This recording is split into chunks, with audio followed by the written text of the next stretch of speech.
Assalamu alaikum. In this lecture, we will discuss vocal change. Previously, we have discussed consonants, its various features, place of articulation, manner of articulation, and voicing. In the first lecture, we have briefly discussed about vocal change, where we discussed how the environment or the context influence the sounds. Okay, how one sound in the presence of another sound is changed.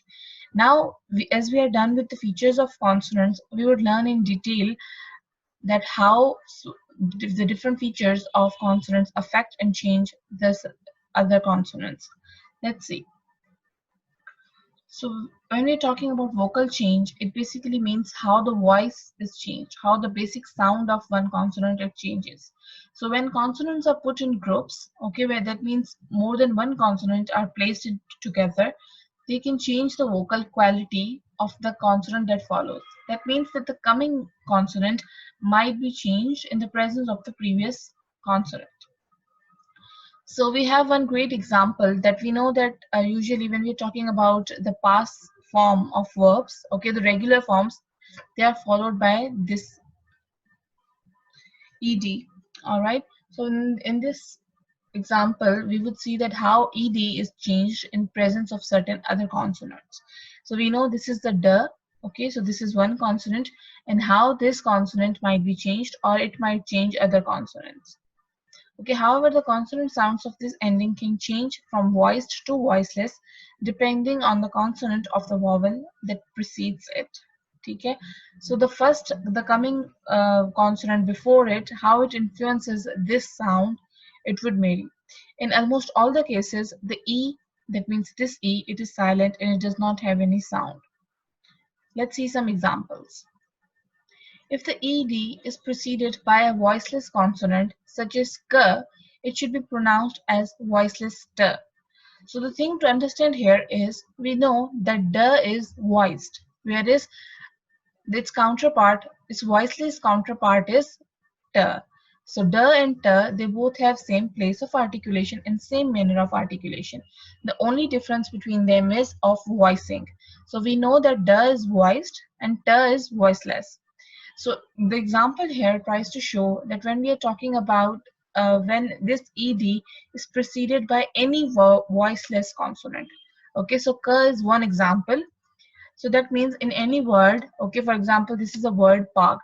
So if k or any other voiceless consonant is coming before ed, so ed would not be pronounced as d, rather it would be pronounced as t.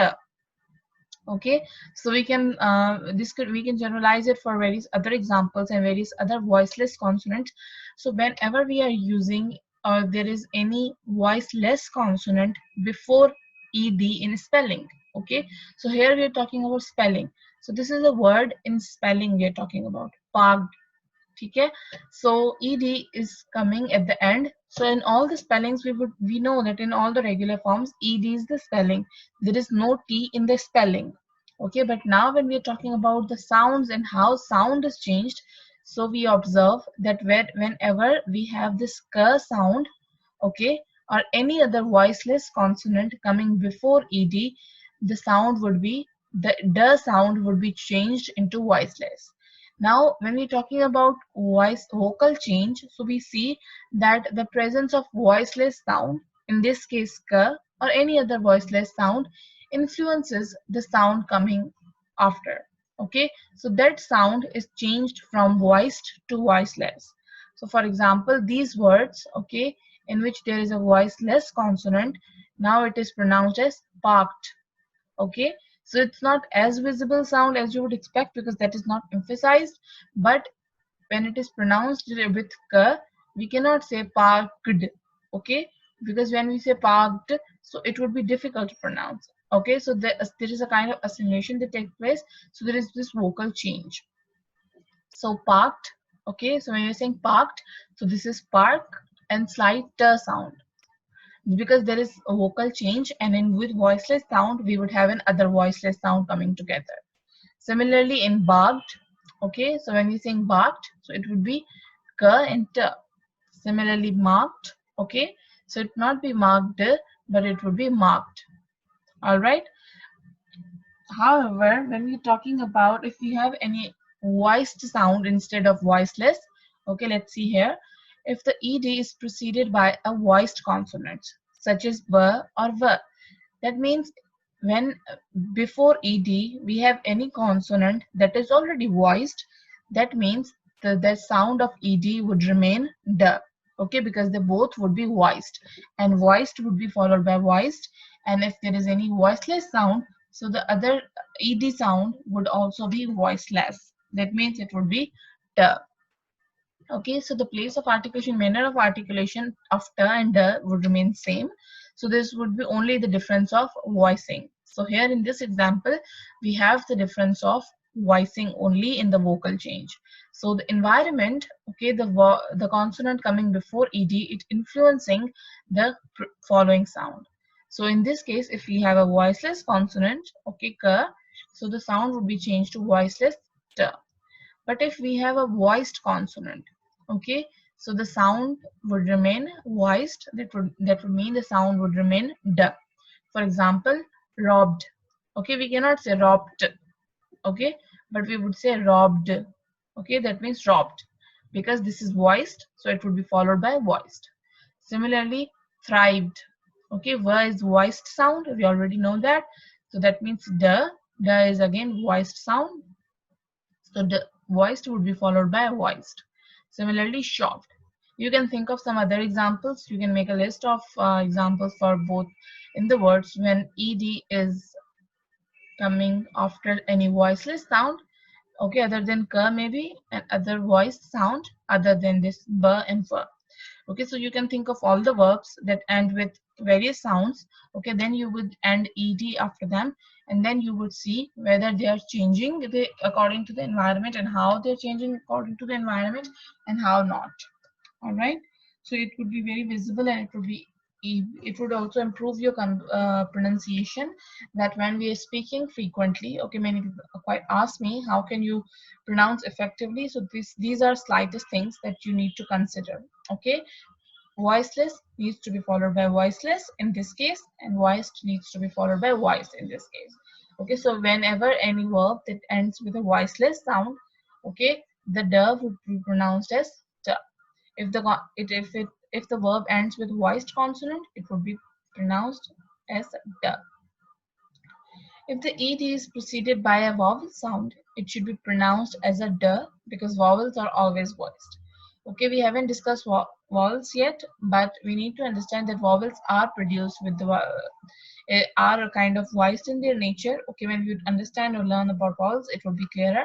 But for now, you need to remember that even if there is no consonant, okay, before the, rather there is a vowel at the end of the word, that means it would be pronounced as voiced the, like here, fred, okay, fried, lied. So in these all examples, there is a vowel sound coming before the, so it would be pronounced as the. I hope it is making some sense. Okay, you can think of other examples, and then it will be easier for you to understand this phenomena. Let's see. There is an exception in this case. If the ed is preceded by a t, okay, we know what is t. T is voiceless, the way we have discussed. Okay, so there would be words that end with t. Okay, in that case, it would be pronounced as id. Okay, so we would insert and this sound. Okay, in this case, we would pronounce e, and then we would say d. Okay, so that means we are kind of inserting the vowel sound in between them. So there would be a voiceless sound, then we would have this vowel sound, and then we would pronounce this as d.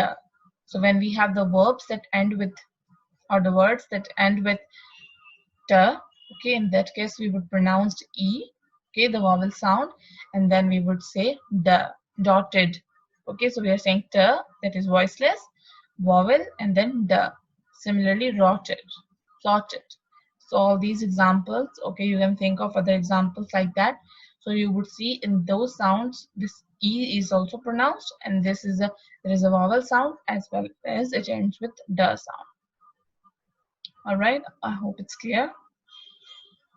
Okay, so when we're talking about vocal change, so we are saying that this pattern of vocal change can also be found with pillular forms. By pillular forms, we mean when we are adding s or es in the end of some nouns. Okay, we know that we use s or es to make certain verbs, certain nouns plural. Okay, so in this case the vocal change would also take place. The s will be pronounced phonetically as z. Okay, so when we have cheers, so when we're saying this is r, so here we will pronounce as cheers. Machines, okay, bags.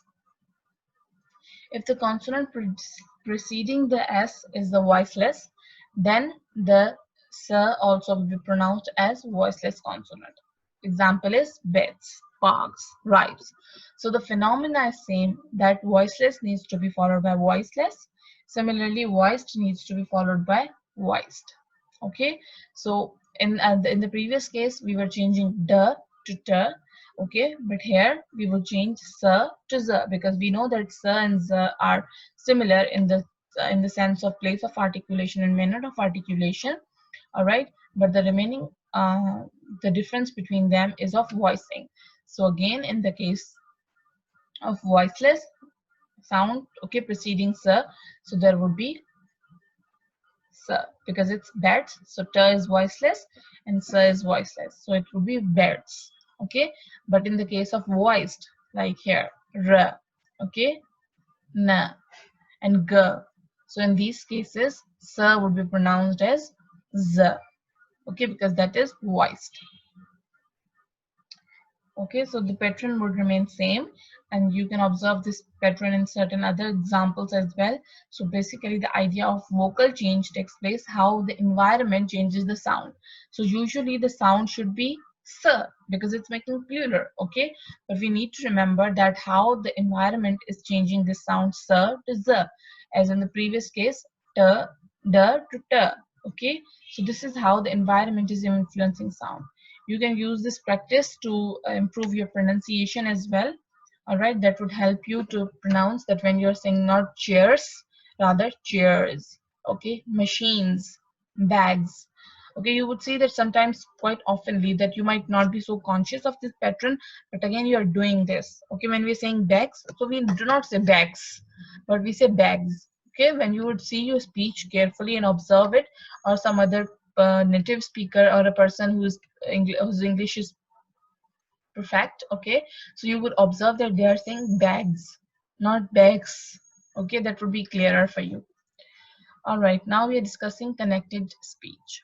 When speaking in sentences, the ending consonant sounds can change based on the following words. So previously we saw the examples of plurals and how the second and third form of verbs we talk about. So that is a repeated pattern, it's easier to understand. But also when we speaking in a connected speech, so maybe certain sounds may change in certain environment. Okay, so that would not be the specific pronunciation of that word that would always be used. Rather, we're talking about the word that would follow it.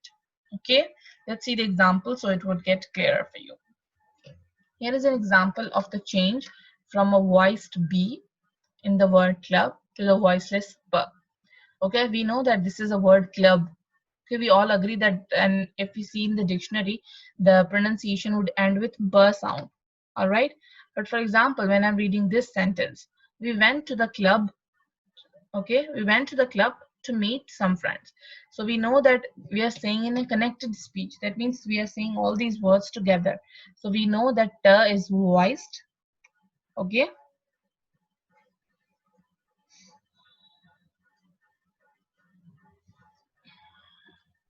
all right. Okay, so how this is changing the environment.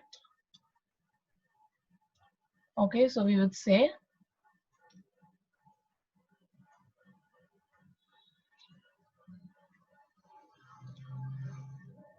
all right. Here is another example of the change from a voiced the past simple verb change to voiceless the. We played tennis yesterday afternoon. Okay, so we played tennis yesterday afternoon. So here is an example of the voiced the. Okay, past simple verb changed to voiceless the.